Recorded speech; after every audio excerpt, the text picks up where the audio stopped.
Hi, my name is Leah Rosenkrantz, and on behalf of my colleagues, Drs. Nadine Sherman, Morad Hamid, and Ron Lett, I'm pleased to present to you our research titled The Kampala Trauma Score, a 20-year track record. Characterizing injury is a cornerstone of trauma care provision and quality improvement interventions. While there are a number of injury severity scores available, many of these are incompatible in low and middle income countries as they rely on expensive diagnostics as part of the score's calculation and are also burdensome to calculate. This incompatibility is evident in the results of several studies that have demonstrated that even the most widely used injury severity measures have underpredicted mortality in low and middle income country settings. In response to these shortcomings, the Kampala Trauma Score was developed in Uganda and first published in 2000. The score addressed the need for a feasible and reliable severity score suitable for hospitals in resource-constrained settings and the populations that they serve. It is calculated from 5 components: age, number of serious injuries, respiratory rate, systolic blood pressure, and neurological status.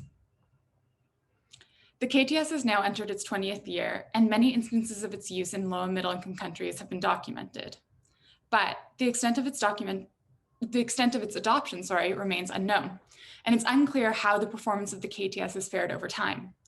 We conducted a scoping review to better understand the legacy of the KTS and assess its strengths and weaknesses. We focus on 3 major areas. 1, where the KTS has been used. 2, the advantages and limitations of using the score. And 3, how the KTS has fared in validation studies over time. A scoping review of the literature was carried out using the key term Kampala Trauma Score to identify studies that either mentioned, used, or validated the score over the past 20 years. 199 articles were deemed appropriate for review, and data abstraction was guided by our research questions. 85 publications reporting using the Kampala Trauma Score in their study of injury severity purposes across 16 different countries. This map shows the locations where the KTS is in use and the respective number of publications for that country. As you can see, there is relatively strong use in countries located to the southeast of Africa. Authors of these publications cite numerous reasons for using the KTS that can be classified into 4 major categories. Undurability, one of the most frequently mentioned reasons for using the KTS for injury severity scoring is that it effectively and reliably predicts in-hospital mortality.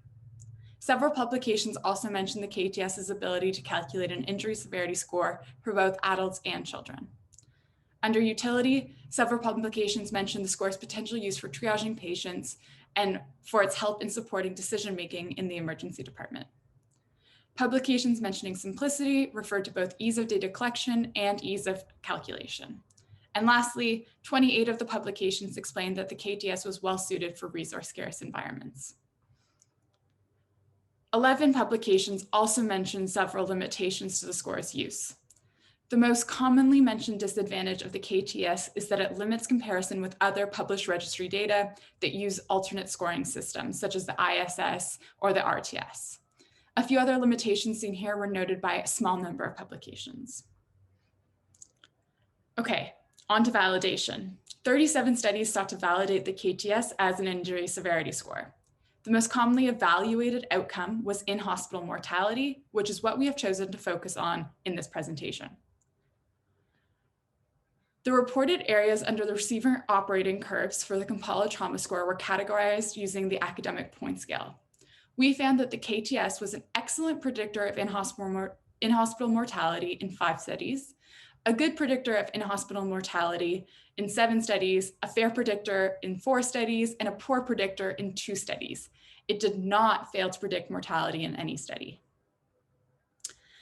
Okay, and that brings us to the end of this presentation, and I want to leave you with a few key takeaways. So there are multiple perceived benefits to the KTS's use, including its minimal data requirements and ease of calculation.